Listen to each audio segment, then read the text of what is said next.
Great.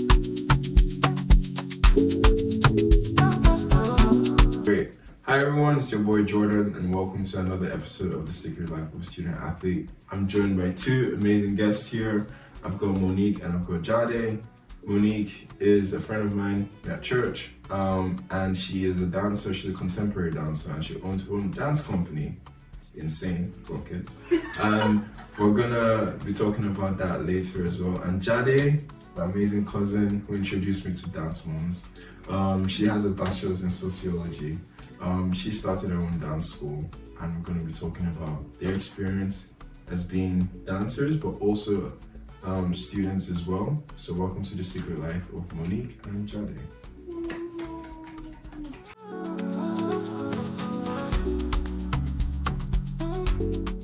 Alright, awesome. So first question, can you guys tell us a bit about yourselves and what got you into dance? Anyone can start. Should we go first? What was the question again? Sorry. So can you tell us a bit about yourselves and what got you into dance? Okay. So hello everyone. My name's Jade. How did I get into dance? That's such a good question. I actually don't really remember. No, I used to watch Angelina Ballerina, if anyone's familiar with that. Yeah. And I just thought it was like really cool the way she would like dance on her toes. I was like, is that actually real? I don't really know. And then one day I asked my mum, like, oh, can I start ballet? And then she made it happen and I was in ballet classes. How old were you? 3. Jeez, at 3. Yeah. I'm 3 years old. Yes. That's pretty cool. I won't ask how old you are now. Moving on. Cool, someone. Yeah, I started at around age 7 and it was with a outreach program run by the Royal Opera House called Chance to Dance, and it looks different now because Chance to Dance is still going but it works differently.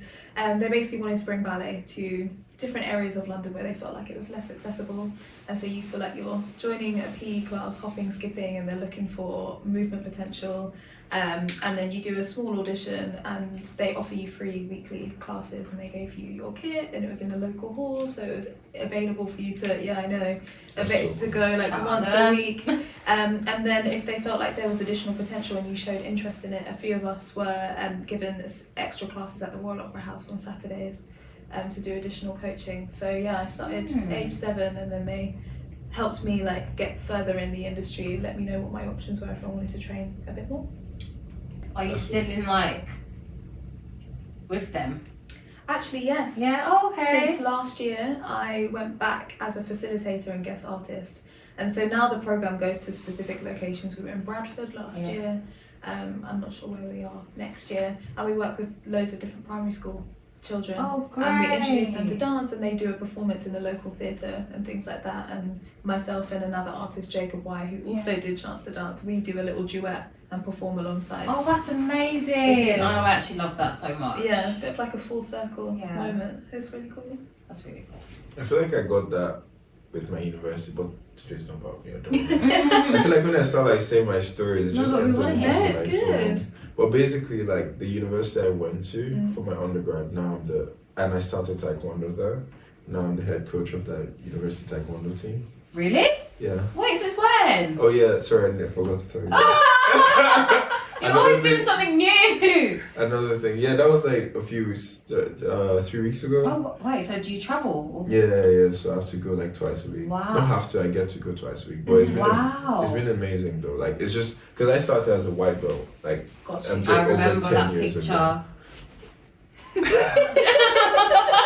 A bit over 10 years ago, and like fast forward like 11 years and now. Oh my god. It's insane. Time flies. I know, right? But yeah, there's so many questions I want to ask you guys, but we're gonna hopefully answer a lot of those. But obviously this podcast is about being a student athlete. You guys are both student athletes. Both of you went to uni, but you had like 2 different uni experiences. Like you went conventional uni and then you went to a dance uni. So like maybe talk a little bit about that. Whoever wants to go first, you can play rock, paper, scissors for it. This is coming this way. Yeah. Okay. Yeah. So I went to a place called Rambert School of Ballet and Contemporary Dance. It's where I got my BA degree. And it's essentially a normal university in the sense I still get my degree, I still have to write my dissertation, all of those type of things. But the majority of it is physical training. So Monday to Friday, usually like 8:30, maybe 9 o'clock, I can't remember, until like 6 p.m. Yeah, yeah. Ballet class in the morning, point work, conditioning, contemporary class. What's point work? That's the one on the toes. Oh. Yeah, that you'd see on the show. That's crazy. Yeah. Wow. So we do either like half an hour of that every day, or you'd have a separate class, which was like an hour long on top of your ballet class. So it's lots of physical training, but we still had to do our dissertation. We have lots of performance opportunities. Like one of our assessments was a solo, so you had to learn a classical solo. But at which time were you writing the dissertation if you finished at 6 p.m. and started at 8:30? These are very good questions. Oh, wow. Yeah, you had to find the time. And most of us were choreographing. In third year, by that time, we were auditioning for like jobs, apprenticeships, all of this, and you have to write your dissertation. I think there are other options now where it doesn't necessarily have to be written. Maybe it comes in the form of a presentation. I don't know. You have to check with the schools. Yeah, and then we'd be assessed like in our solos. Like we'd have to go out one at a time in front of our whole school and perform this classical ballet solo on point or not on point if you were injured. And like that formed part of our assessment because it's physical as well as It's actually kind of fun. the other stuff That's as well. sick. Yeah, it's intense. It's probably one of the most intense periods I can imagine. of your time Yeah. training because you like just go really in depth and it's just that. Yeah. That's so crazy. I'm gonna say something that is just ridiculous, but I never realized you had to have a separate training session for point. Yeah. Because I just see the dancers do the thing, and I'm like, You yeah. don't do point when you're young though. Like you have to age into it, if that makes sense. Like get to a certain age, certain level, make sure your ankles are strong enough, Yeah, and then you it's- can do it.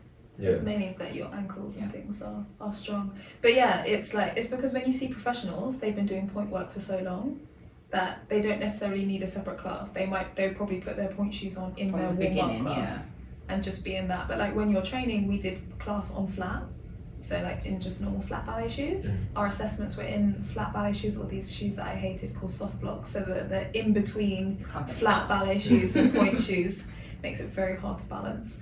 And then you do point work, so then you can build up the strengths of how to dance on point. And all of our assessments were on point unless you were injured. Wow, Yeah, it's wild. that is. So cool. Oh my gosh, wow. Yeah. But it's like effectively it's a normal uni, but it's not at the That's same time. not normal. In my head it is. It's what I knew. So. So we're talking about normal uni. So what That's was insane. your uni experience like and balancing dancing as well? Well, I actually didn't end up dancing at uni. I'd stopped because I went for like, what's the word? Like I just did like normal dance classes, and then when I got to uni, I stopped, and I was like, oh, what should I do? So I started cheer instead. I know, I didn't really like Oh, it. you didn't? No, well, I did, but it just wasn't.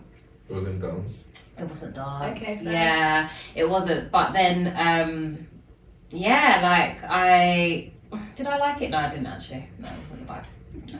I think I was missing that like dance element because a lot of the people there with cheer, like dance is a big factor in it, but it's just not as meticulous and it's not as, you know, like performance. No, that's not performance-y. It's just not, I don't know, like what you'd go and see in a show, if that makes sense. And then also the people that were then there, they weren't dancers, so it just wasn't up to the standard of myself. So I was like,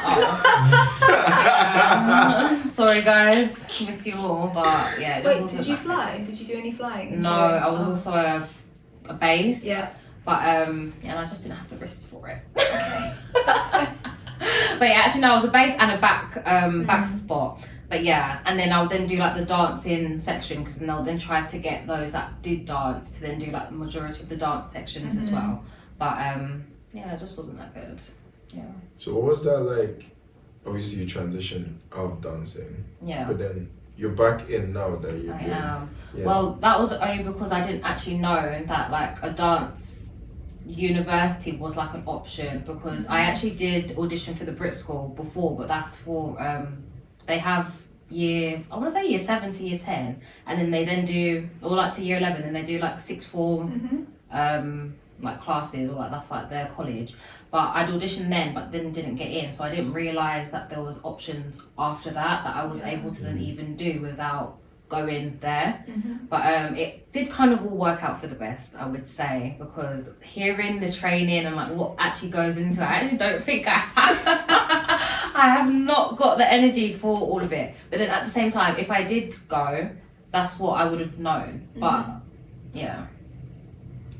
Yeah, I think there's a lot of people like you who didn't know about the options to train in Yeah. dance, but like might know about classes that you can do outside Yeah. or things that you can do in the evening or on the weekend. Yeah. Yeah, I think there's a lot of arts organizations in general trying to like make it more accessible and well known, especially from ages like 11 plus, because like now we have a thing called CAT schemes, Centers for Advanced Training. It's ages 11 to 18, and you get like weekly classes with industry professionals, all of this. What's this? Yeah, it's at London Contemporary Dance School, it's at Larvin School, there's one in Manchester. They're like, but I didn't know about the CAT programs. Yeah. It's only now that I teach on some of them that I now know about it. But, so like I echo your sentiment as well, because I didn't know much outside of the schools, but I guess I was from the Chance to Dance program, I was funneled a little bit more into the performing arts. Yeah, I was gonna say, like, space. do you feel like because you were in that space at a younger age that it kind of gave you that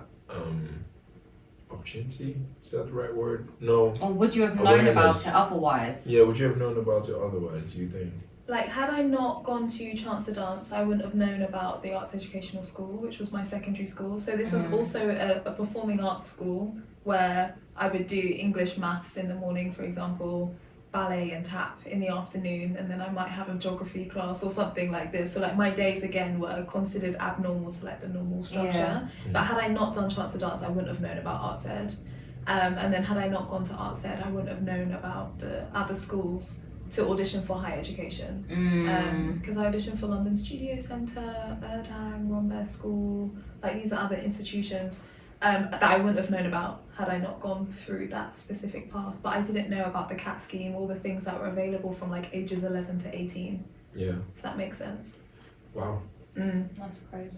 Yeah. So like for both of you, like what was it like in any space of your life, trying to balance like academics from what, and also just being an athlete? So you were like a multi-sport athlete as well. Yeah. But both of you are multi-sport athletes because you also did other sports as well. And well, you guys clearly didn't give up on your sport, and you guys clearly still did academics. So yeah. Well, why did you stick to your sport? And good question. That is a good question. I'd say for me, academics wasn't. How do I say this? I feel like as much as like, yes, African parents are like, whoa, you're gonna be a lawyer, like that was my given profession, but it was just like, oh no, but I'm just really not going to be that, am I? So they kind of was like, okay, you know what, like she's just not really all that at the school thing, so let's try and find other things that she could do. So I was then doing lots of sports. I'll do athletics, and I would then do dance, and then I've done swimming and karate. And you did karate? I did do karate. I got up to purple tag. Yes. Purple tag. I did. And then yeah, so but then after that, obviously, it's like, okay, if you're not then doing this professionally, especially for the sports wise and then also dance wise, it was like, okay, like what are you gonna do? So it was like uni, like that's the only thing I knew, that's the only thing they really knew as well. Well, not really knew, that's the only thing they knew. That was the only thing I knew as well. So it was like, okay, what else am I going to do? Might as well. I then did sociology in A level and I enjoyed it. So I was like, okay, I'll pick that as my, you know, my course that I go and do in university, and that's what I did. Yeah. I like the honesty about the university bit. Yeah. Like picking.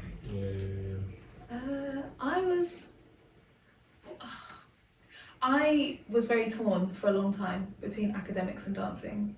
So like going to Arts Ed was a perfect balance because I could do full-time dancing and full-time academics. Yeah. And it is a private school. I don't come from a place where a private school is normal. That's not my like journey into this, but there were various scholarships that I was able to go for, and thankfully was funded to go, you know, thank you, we'll take that. And that funded 5 years of my education at ArtsEd all the way through. It's insane, actually. When I talk about it backwards, I'm like, oh wow. And then like again, I had that decision at 16, like, do I stay at ArtsEd because now my funding has run out? How can I stay at sixth form? Do I then go to a normal, I say normal, like non-performing arts college? Or again, interviewed for both. If you're from West London, I was going to go to Twyford and do my sixth form and things like that. And then my school introduced scholarships for sixth form at the year, when my year got to year 11. And so then it allowed me to stay there and get my A-levels because I wanted A-levels. I don't think I had pressure from home to be like, you have to do an academic route, but like no one else in my family is a dancer or like in performing arts. So that still to this day, people don't really know what I do fully. They just are like, yeah, she does My daughter shows. is dancing. Yeah, like she does shows, or some people are like, do you act? I'm like, well, kind of. Not really.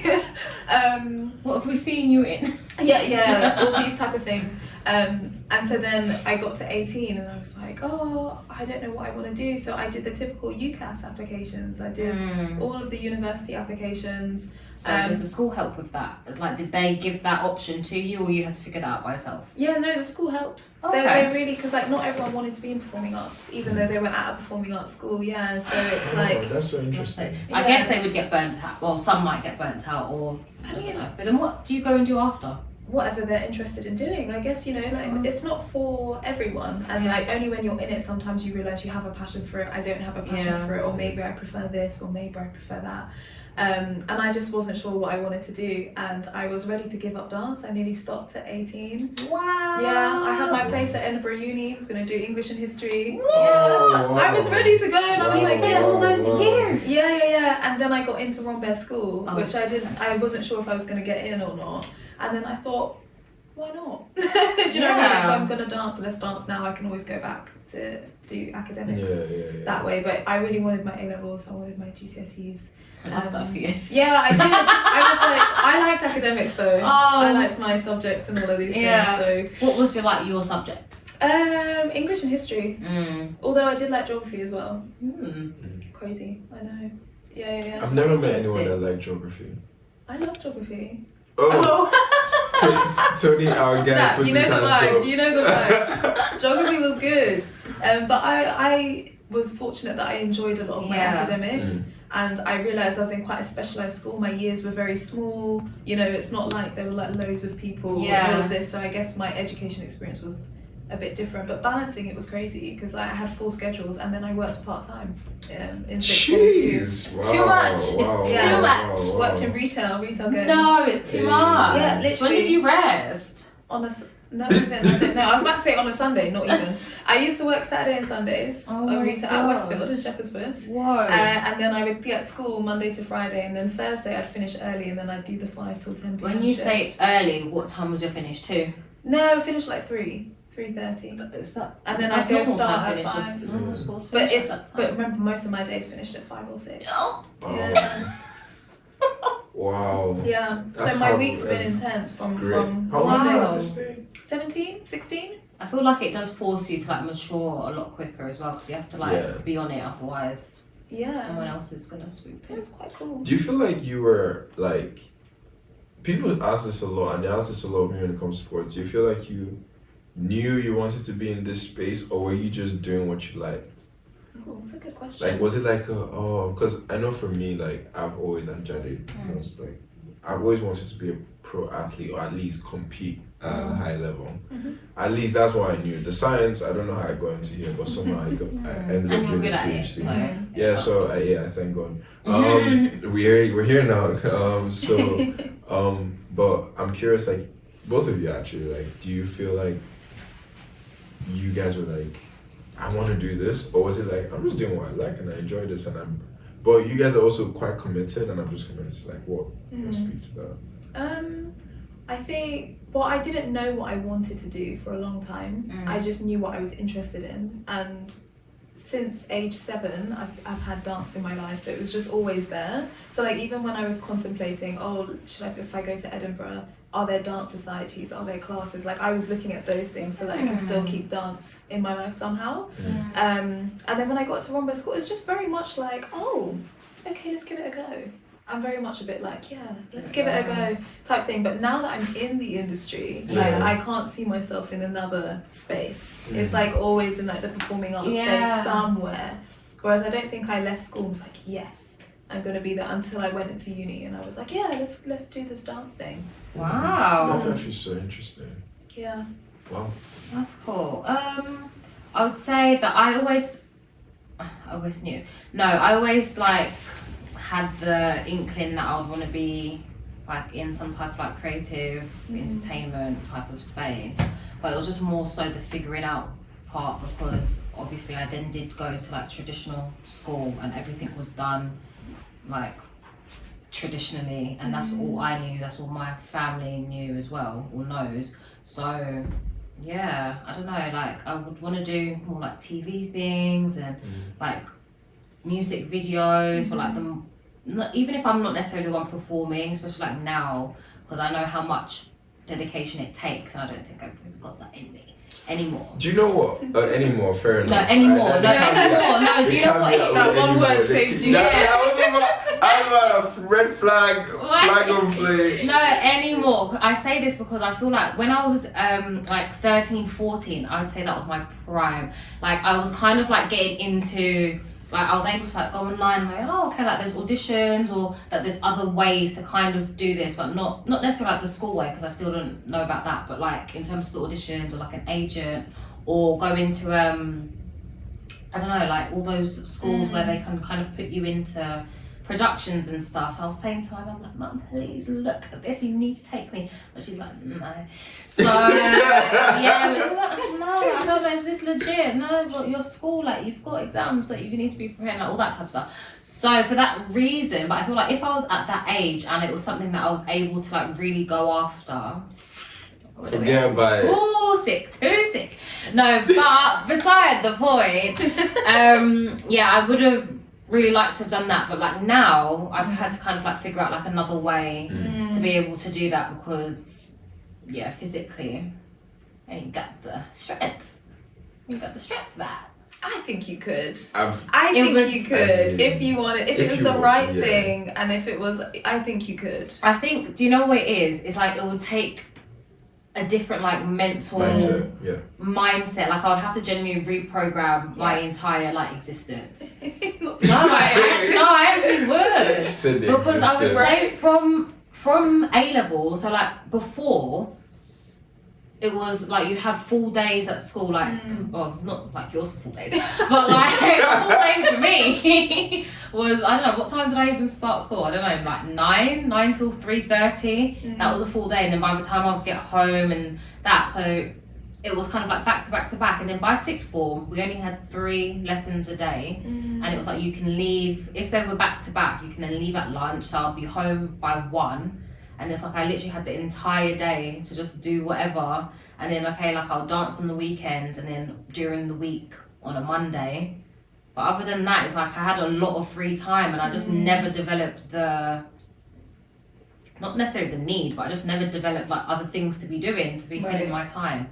So I ended up, not that I became lazy, but it's just like, you know, if I'd have something else that I was just like constantly working at, it would be like a different, you know, thing in me, but it's just not. Yeah, no. I hear it.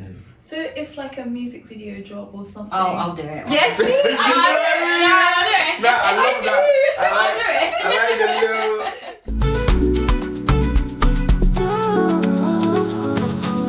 it. It's nice to have both of you like on this from different perspectives, which is actually why I invite both, because like it's like different journeys. Because I feel like when you're like in this space where you want to be like a student athlete, you have like a journey where maybe you're in a space where you kind of know how to get there, and then you're in a space where you don't know how to get there, but you still have the passion for it. Because I know for a fact Jade still has a passion for dancing. 1000%. Well, I don't really actually have an option anymore. It's like I just kind of have to.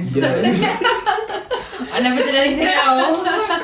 But the thing is, like, because of like, I know, like, for me, like, my background, like, because a lot of people didn't do sports, or didn't really understand it, it felt like I was doing this for fun, and this is not like a serious thing, you know, career and stuff, but like, but it is. Do you get what I mean? Like, do you get what I mean? No, for real. Like, it's like, and I would like you guys to like speak to this, also, when society doesn't see.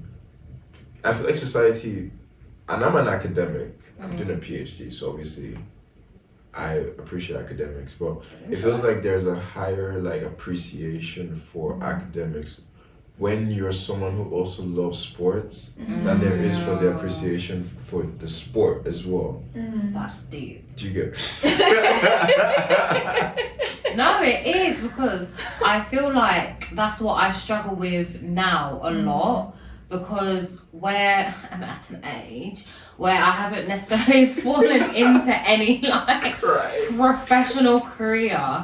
And in the beginning, it was like, okay, like, yeah, cutesy, like, she's dancing and she's got a little dance school and da-da-da-da. But, like, now it's like, okay, but what else? And it's like, no, but that is the else. So I feel like I've struggled with that, and, like, society as well. Like, they always expect, like, a profession, like a career, something that's a bit more academic, that you can, I don't know, that they're able to conversate with you, like have a conversation about, because I'm guessing like for the most part people would like know what a doctor is and no, that's ask real. you questions about that, but if you're like, oh yeah, putting on a production, they're like, what? So but I feel like that goes into the professional world still, like even when you're performing. It's like when you say, oh, I'm a contemporary dancer, I'm a ballet dancer, I'm a this, the first thing people ask you is, what show are you in?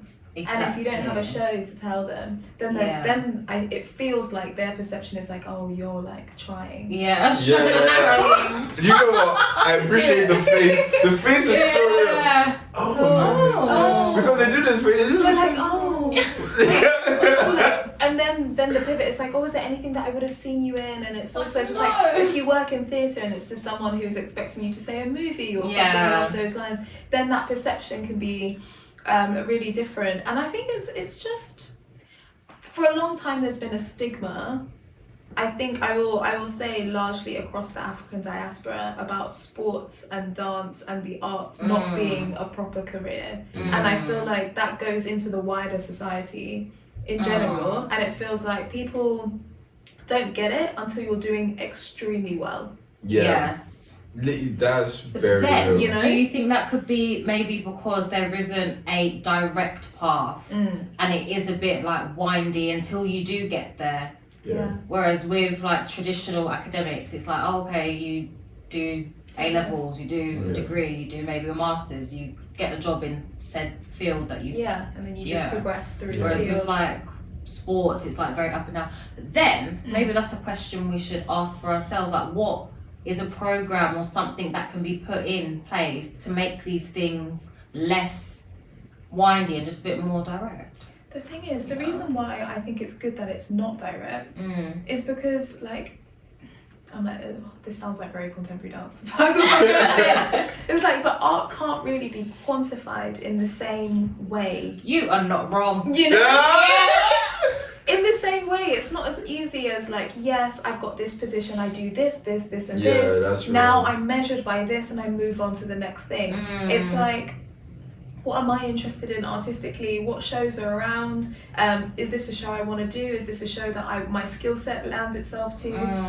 Okay, I've been performing, so in my case, I've been performing for 10 years now across contemporary dance and the wider field as well. My interests are starting to shift. So the companies and things that I started to do that was just like, yeah, this is great, I'm really loving it. Now I'm like, well, I'm interested in choreography, I'm interested in movement directing. I have an opportunity to present now in various spaces.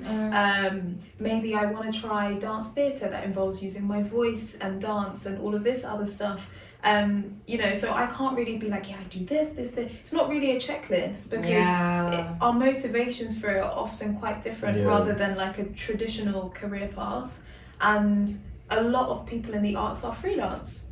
as well. Yeah. So you're on a project for 3 months. You're used to doing one thing for 3 months, 6 months, a year and a half, 2 years, 1 week, 2 weeks. Like it really A day. varies. No, quite literally. Yeah. If you're on a music video, maybe that's just a day, 2 days at max. Yeah. You know, and then you join a show and you're doing that show for a year. Then you've spent a year doing all of this wonderful stuff. I've decided to take 2 weeks off, and that's the time someone's like, "Oh, what can I see you in?" And you're like, "I'm on a break right now." Oh, okay. You know, but I Facial expressions. no, but it's true. I've just learned to be like, well, what is of value for me? What does that look like for me? And if other people don't get it, Then they don't get it. Yeah. Yeah. Exactly this, you know, it's. I love that. When will I get there? Did she say when will I get there? But then the thing is, like, I see your point, and it's I've never actually thought about it that way, but it does make sense. Translates to a lot of like other sports as well. But I think like what Jade said about like having like a mentor or having Would help with that. yeah, because the thing is like I feel like I'm gonna speak like my experience, our experiences, which are quite similar. Like if our parents can't see it and you're under your family. It's hard for you to get there because what most people see is the conventional educational system. Yes. So I'm curious about like a possibility where the academic system and also society at large kind of acknowledges the skill set of the kids and then journeys to figure out that process. Yeah. Like I would say like our parents tried to the degree that they understood. Like well, see, I love they tried their best. but no. The thing is, like, for instance, I do joke with my mom, like, oh, let me play football. Imagine where I'd be. But like, I feel like for my mom, she tried in the sense that she, you know, obviously work for her was like busy and everything. She did her best to like still take me to games and stuff like that. But obviously, as we're speaking outside, the level it takes for you to reach, you just talked about they only recognize you when you've gotten to that height. To get from here to here is a lot. It's a lot. It's a lot. Like there's a certain level of commitment that you need to put in, and that commitment can't just come from the child. It needs to be backed by the support system. I think It's both things working, I think, in my opinion, together.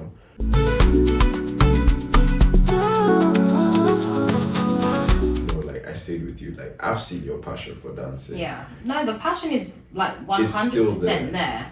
But it's more so from like myself. I need to figure out a way to make it happen for me. Yeah. Because like obviously I've transitioned into like the teaching and like the coaching side of it, which I really do enjoy. Because anyway, I would have loved, like putting on shows and productions, and I like the costuming part, and then like figuring out the lighting and like doing all that type of stuff, which I really do like and would want to continue to do as well. But I just want to now insert myself back into that as well. So as well as being behind, say like the camera, but also to be in front of it as well. I hear that. Yeah. And what do you think about that statement? I think it's really possible, and I think genuinely.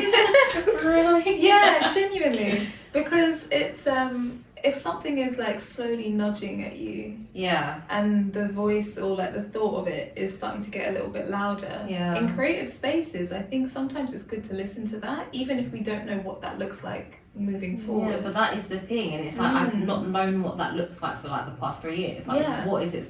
What? Yeah, I think it's like on one of those days where you're feeling good and you have the time, go take a class. See how you feel. Yeah. You know? Or there's a casting call or something. There's loads on, so you were like, how do I do that? Social media, follow the cast. Like now I know about those, and I do now. Well, I wish I'd known back then. But like, I hear it. But it's like even now, even if you think, oh, I might not get it, apply anyway. Yeah. Why not?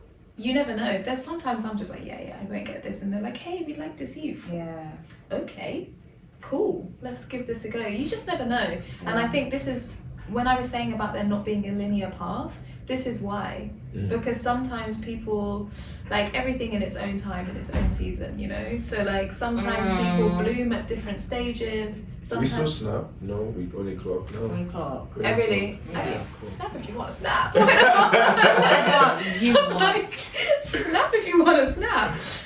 So I think it's actually really encouraging when I hear things like this. I'm like, if if that nurging in you It's is there and it's persistent and it's not leaving you, then why not? Okay, I've got another question to ask then off the back of that. Go for it. Because say She's the for interviewer me, today.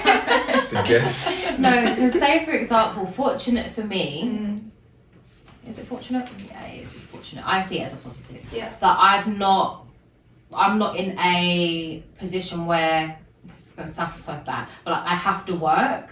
But then, for example, I have friends that like they're like not forced into a job. Like obviously that's the natural progression. But in terms of like a 9 to 5 or you know more traditional career, how is that then supposed to be balanced? Because say for example these casting calls, you might see it at 10 o'clock at night, send your tape off, and in the morning of they're like, oh actually we need you in 2 hours, can you get, and it's like just too unpredictable. It is very unpredictable, and also I feel like it's something that casting agencies Need to work on. Yeah, they could be more considerate of like what other people are doing. There's two things in that. Like I feel like performers, I hope that we come to a place where we break the stigma about people having like normal jobs, like quote unquote normal jobs.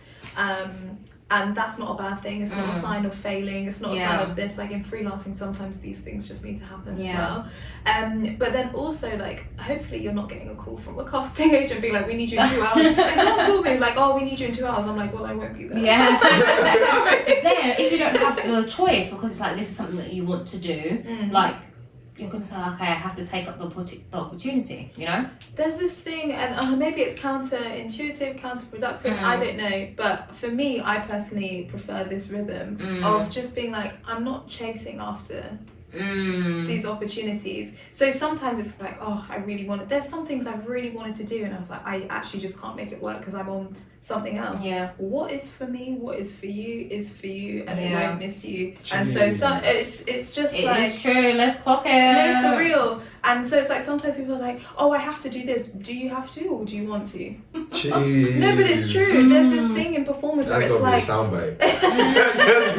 but like performance, it's like, oh, you should be grateful for this, you should be grateful. That needs to stop. Sure, we can express. No, it actually needs to stop. No, but like, it really but there's balance, because it's like, yes, you can be grateful to be living something that you've always wanted to do, but also not to the extent that it causes you to sacrifice everything else. Yeah. Wow. You know?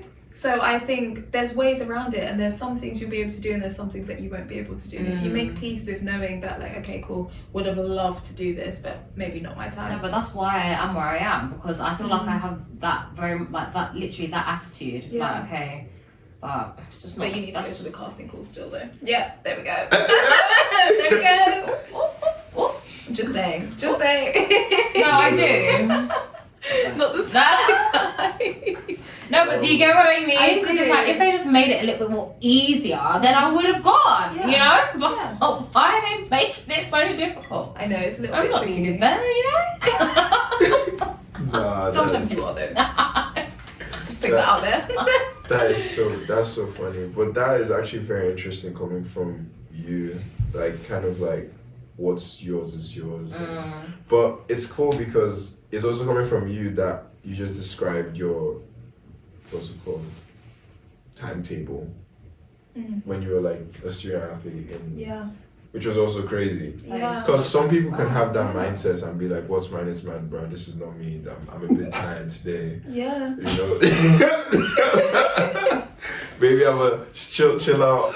After I finish, you said you wanted your A-levels. Yeah, and so there were certain things that you did want. And you definitely did want academics. And then you wanted to also do like dance and stuff like that. Yeah. But it was hard, obviously, doing both, but you still did it anyway. Somehow. I love that. That's actually very admirable. Thank you. Yeah. I didn't really think too much about it. Just because it was like, you know, sometimes like things are just is. Yeah. This is how it is. Like I didn't know any other secondary school schedule. That's what I knew. And then, what you know what I mean? Like I didn't know anything else. It's like You thought finishing at 6 was normal. But the thing is, it's like, it's just like people go to after school clubs though. So what's the difference between like I just after stayed school club's like an hour and then you're gone? Yeah, but usually literally after school at 4, you'll be finished 5:30. Yeah. All of it. It's a similar time. I just stayed in the same building, a building that I knew very well, Fair and enough, I'm doing a ballet class. I'm doing a tap class. It's These true, are things yeah. that I enjoyed. I'm not staying after school and doing like French Yeah. and like geography. Although I loved French, do you know what I mean? Oh my god. No, I did. But like, it wasn't our academics. It was the dance stuff that I was doing afterwards, and we had shows. Yeah, no, it would have been a lot of fun, to be fair. Yeah, It's just like now as an adult, I look back, I just hear and think, whoa. But as a child or as like a younger, I would have eaten that up so badly. I was like, whoa, what next? There more? Class is finished? Just stay an extra hour. But I mean, it prepares you for like a performing schedule, I guess, in the contemporary dance space, or at least the spaces I've been in. Monday to Saturday sometimes, if you're in a show, Tuesday to Sunday often as well. If you're in rehearsals, you know, we'll get called at 2, we finish at 10 because the show's at that time. Do you know what I mean? I've just been used to long days, to be honest. So I've got 2 questions, and I'm curious, like, you guys can decide between them. So I was like, is what like misconceptions people have about student athletes? Have you guys gotten? That's a misconception or a stereotype that is not true. No, I was trying to think, but think of one. Yeah. And then I was also gonna ask like what kind of like the impact. This one I definitely would like you guys to answer. Like the impact of sports has had on your life as a whole, and then also what academics has had because you know you chose to do both. So yeah. Oh wow. The first one I'll answer. I think a very big misconception is that dance isn't a sport. Oh yes. I strongly would say that this is a sport. Thank you very much. That dancers are very athletic, and that the training that goes in behind it is very, very intense and can be competitive as well. And although like 2 things can be true at once, it's also an art form, but it's also a sport. Yeah. So it's like you're an athlete. But yeah. Oh yeah, I've never thought that dance is in a sport, but I know that people do think that dance is in a sport, which is crazy. Yeah, and I also think another misconception is that if you're into dance or performing arts, that you're not interested in academics. Yeah, most people will just assume, you know, they assume various things about personality, character, interest. Okay, and I was like, there's quite a lot of people who are highly academic in the dance and performing arts world. And that's their passion, and maybe their academic brain presents itself differently in that space. But then that then goes on to what we spoke about before. Could that be because where dance isn't then necessarily seen as like a serious profession, that if you do like both, you're kind of like forced into doing the other as opposed to... Which is the academic route. Yeah. I think so. Yeah, I think it's not... often with what it requires, like academics at uni requires your time and your focus and all of this stuff. Dance requires your time and your focus. It's quite hard to juggle both. So I guess people feel like they need to choose one or the other.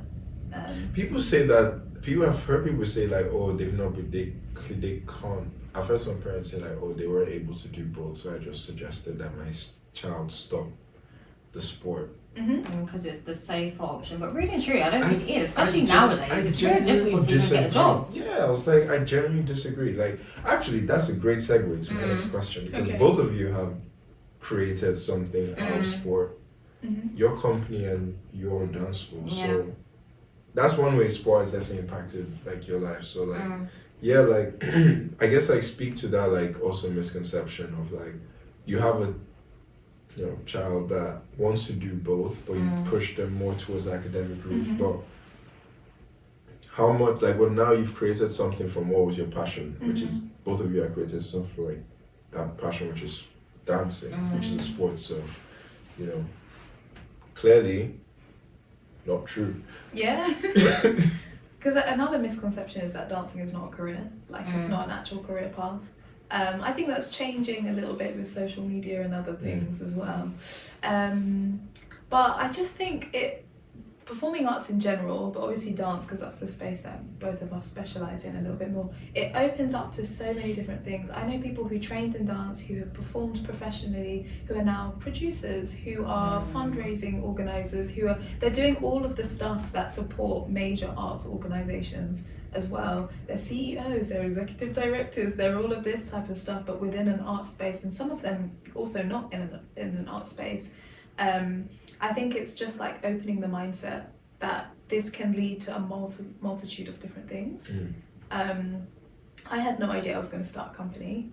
Like, it wasn't really, I didn't really. How did that happen? Do you know what?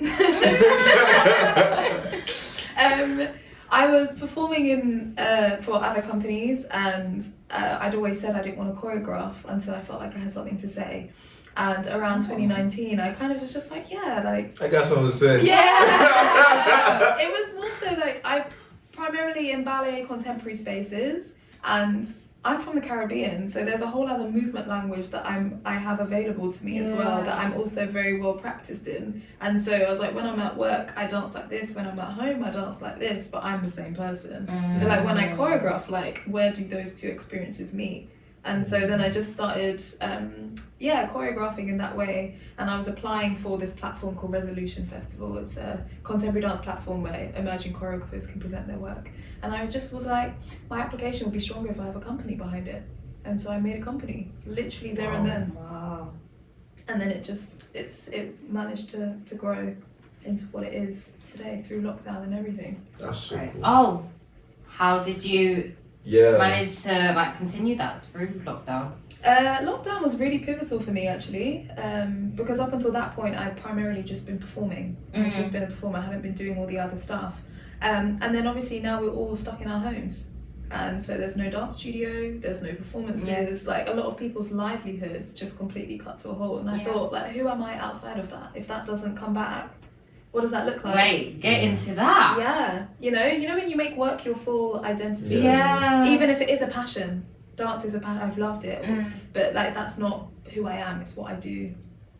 That's it. Yeah. Who are you? Just have to make that distinction. Wow. Yeah, and so then we were locked down, and then a lot of people brought dance online. I'll keep it quite brief anyway. And there was lots of things of like classes being run online, and then I looked and I was like, where is the representation teaching contemporary and classical dances online? Everywhere I was looking, it wasn't there. I mainly saw people of colour teaching more of your hip hop, commercial, these type of things. And it's not that there aren't people of colour teaching contemporary and ballet. It just so happened that with the sphere of influence that I saw on my social media, I didn't see it. So then I started running classes online. And I don't like talking to camera, all of this stuff at that time, I didn't like it at all. And it just snowballed and it spiraled, and I started sharing some stuff from things that I'd created, and then all of a sudden, literally people were just like, oh, since you choreographed, do you want to make this? And I was like, okay. Oh, you're teaching here, do you want to teach here? Sure. It was a lot of just like saying yes to these opportunities that felt right, that felt aligned, and also just like stepping out in faith, really. I had no idea it would grow into what it is right now. It was very random. That's crazy. That's amazing. Really cool. Congratulations. Thank you very Well much. done. Appreciate it. For the culture. for the culture. That's it. Yeah. All right. That's how. Yeah. Wow. Did you want to? Jade. Yeah. You started dance school. Yeah, I did that because kind of like what you said before about not having to wait for like a contract, or I know that in the industry that is like the standard, like waiting for a job, like once one's finished, it's like, oh, okay, like how am I sure that I'm going to get another one? Whereas with the dance school, I knew that would always be, or what it's to grow into anyway, that it would always be a constant and that it will always be there. And then also, I always enjoyed when I was younger and growing up, like my dance school, it was always like a place away from home. I liked my teachers, the people I'd be there with. So yeah, like I have a lot of good memories from that time in life. And I wanted to create that for the new generation of children as well. Give back to the world. That's it. That's cool. Not like dance moms, but like dance. No, not like that. Great TV though, but not like that. But not like dance moms. Yeah. Oh man, that's amazing, and it's great to see how like you, like both of you have created something with your passion. Which is super cool. Did you see yourself as an entrepreneur?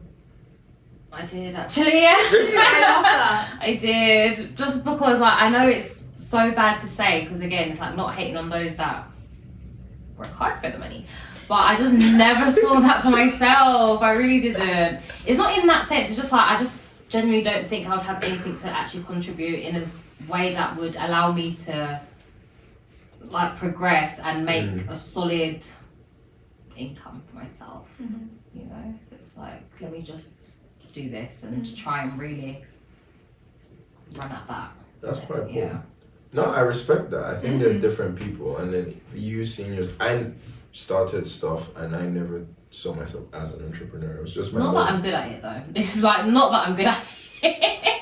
Hey, no, don't You have to take that back. backtrack. Don't We're backtrack. still figuring things out. No, don't backtrack. Every don't backtrack. entrepreneur's figuring things out. You're Everyone's doing figuring- it. you're the doing right Thank it. you. thing. It's just a lot of trial and error, but we're getting there. No, don't backtrack. No. That's it. What? But yeah, like it's cool that you've at least identified that aspect of yourself and you still like went for it. Because some people might not go for it. Because some people might just be like, you know what, this is the easier alternative. Let me just fit into the system and then, you know, make it work. Not that I didn't try, that just wasn't easy either, so I might as well just whichever one is gonna let me land first. I love the honesty. I'm joking. Oh man. Yo. But yeah, no, cut that out. Take it back. Let's go with the first answer. Yeah, no. It's calm. But yeah, like it's. I think actually your stories kind of validate are quite inspiring to people who want to stay in sports and academics, but also showcasing to like parents, teachers, and academic systems the importance of like. If you said, because I feel like you have like people, as we said this before, people want to do sports as fitness, but you have people who want to do sports as like, I love this thing. Like I know I loved sports, I love football, like passionately. So if you have those people, like it's a gift. It's not a liability. Yeah. And I feel like But with that, I would say that for that to happen, there has to be like a whole shift across the board, because where education is kind of like the standard, that's the normal, that's what you go to school to do. So then if you don't fit into that and then you end up doing like sports or arts or whatever it might be, that's then seen as unconventional. But as if they're kind of now, okay, like there's education routes and there are other like more sport routes or art routes that are kind of like being held to the same standard, I think there would then be less of that, oh, like you have to pick, or potentially. Well, that's what we're here to fix. So, well, converse about. And to fix in the future. Yeah, for sure. Yeah, we want to make the world a better place. Yeah. That part. But yeah, and so you created your company. You're thriving. You're dancing. And you're also a podcaster. I am a podcaster. So that was a random one. So basically, I feel like you like seeing a problem and you're like, I want to fix that problem. Is that accurate? I think it's somewhat accurate. I feel like I'm just the type of person, like, sometimes people are like, oh, you can't do this. I'm like, I'm going to see for myself. You know? I'm going to see for myself. Yeah. But this is why I said I had no idea what I was doing when I started the podcast. I just knew that I had a lot of questions from people asking me similar questions like, how do you navigate the industry? How do you get into this? How are you getting the jobs? How is this? And I just was like, I've had one experience, but I know many other people who've had so many other pathways into dance and things like that. But we have no forum at the time to like discuss these conversations to help the next generation coming in and those currently navigating. So I just was like, literally one day I was on, it sounds random, but I was on tour in China and I was just sat in this it was cool, this hotel room, and I just was like, I'm going to start a podcast. That's literally, it's like, and you actually did it. Yeah, if I'm committed to if I'm committed to it, I'm gonna follow through. And I just started researching like, how do I do this? And I recorded my first episode, and I remember arriving and being like, do I even know how to host? Like, I've never done this before. Is this the right thing to do?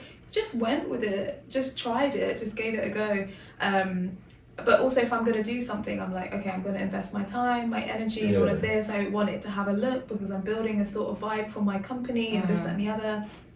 And then we did it and I released it. I was like, who's even going to listen to this? I've never heard a contemporary dance podcast and all of this type of stuff. And then people started to really take to it and it really helped them. They're like, when's season 2? And I was like, I've just arrived. It's season 1. We're not finished yet. We just got here. But then, you know, people are asking questions and then they're like, oh, I listened to your podcast. Is there this? Is there this? And then you can get more people in the industry. Yeah.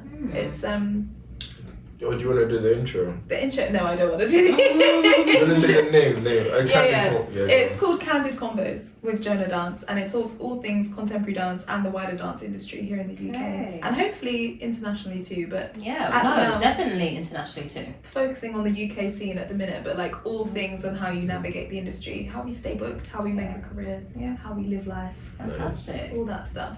Love that. So on that, like, if you were to give an advice to a young dancer, just like you started at 3, started at 7, you guys started young. What? That's wild. Actually, okay, finish your question and I'll throw it back to you. What was your advice to a kid who wants to really love dance, but is also in the academic system, and wants to be a dancer? And then what's also your advice to parents? Come on. Take this one. We've always wanted to speak to parents. Now it's time. Parents, they're just trying their best. Sometimes can try harder, but they're just trying their best. I would say don't let people tell you what you can and can't do. As you said, see for yourself. If it's something that you really want to do both. Really and truly, like, you actually can do both. And actually, a teacher did say that to me before, because when I didn't get into Brit School, count your days, we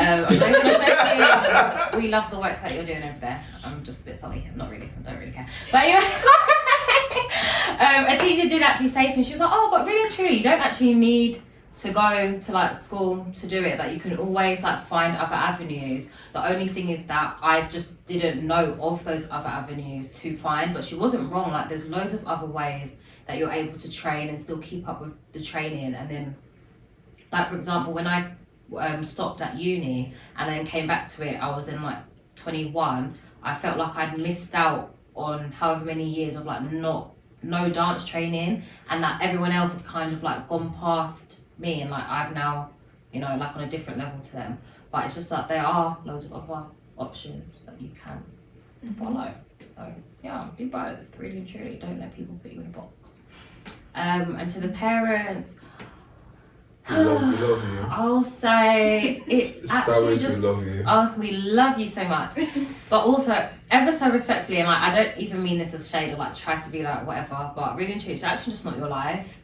It's really not. Like, you have to allow children to live their life. Yes, guide them along the way, but you need to just let them live, because otherwise they'll get to an age and they'll realise, oh, actually I don't really know how to do things because I've always been pointed in the right direction, or I've always been pointed in a direction, and then it's difficult to then figure out the things by yourself. So you just need to let them figure out, and just, yeah, if they want to do this today, let them do it. If they change their mind tomorrow, let them change their mind. Let them do lots of different things and see what sticks. But we love you. No, we actually do. Because again, at the end of the day, if I was them, would I have done anything different? Probably not. I would have probably done the same. Yeah. If that's what you know, that's what you know. True. That's true. Advice to like an aspiring dancer who's interested in academics. Again, yeah, I'd echo that it is possible to do both. It does take dedication, it does take consistency, and I will say it also takes sacrifice. There are some things that maybe your friends are free every weekend and you might not be free because you're in class. No, you won't be free every weekend at all. On a Saturday, and if it's something you're really passionate about, see how you can find other ways to socialise with your friends and stuff as well, so that you can maintain the training. And it's this thing of like a career in the arts in general, or in sports and things like that, is hard. It's not easy. So on the hard days, what is it that motivates you? And I encourage you to be curious about that. And even if you don't see someone that looks like you in that field, it doesn't mean that it's not for you as well. It doesn't mean that it doesn't exist. Exactly. Don't be afraid to be the first in that type of space, which is cool. Too many song bites. Yeah. And then for the parents, like, you really are the facilitators to allow them to explore that world that they're into, if it is a quote unquote unconventional path. If it's within your means and you have the time and capabilities, I appreciate parents are juggling lots of different things, and you're able to support your child in the arts. But see if you can take them to shows. There are free shows all around the year as well. You know, theatre, like, do your best to just encourage them in that space, whilst also guiding in accordance with your judgment. But you are really the ones that allow them to explore the fullness of that space. And it doesn't even have to be anything major. Sometimes it is just genuinely words. Like, just say, like, 100%. It's like what you're into nowadays, and like maybe go and buy a book about whatever that sport might be. And be like, oh, I found this and I thought of you. Something like that. It just allows or lets the child know that, oh, okay, like, parents are on board with this. Or definitely.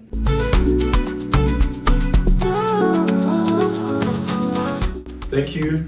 I really enjoyed that conversation, and thank you for being on Student Athlete Pod. And listen, like and subscribe. They also do that. Yeah, of course you do. Don't forget to like and subscribe. Click that. Is the bell button. Click notifications. Click the bell. Comment down below. Thank you. Yeah, there you go. Share it on your stories. Share it on your stories. All of that good stuff. Tell a friend. Talk to a student athlete. Tell a parent. Tell your governor. Why not? But yeah, cool. Catch you guys later. Nice.